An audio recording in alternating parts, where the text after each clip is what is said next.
Hey guys, wanna know how to replace the color of your image by using BeFunky? Well, in this video, I'm going to show you an easy step-by-step guide on how to do it. It's super simple, so let's get right into it.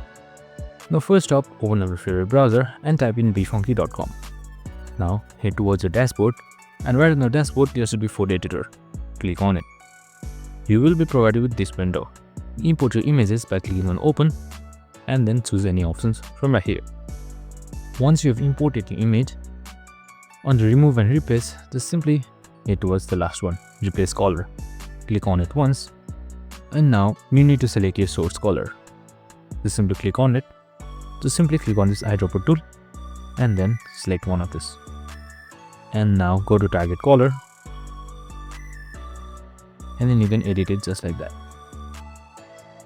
into anything, maybe blue, maybe red, maybe purple, pink, whatever you like. And once you're done, just simply click on apply. You can also change the intensity, tolerance, and so on. And that's it. I hope this video helped.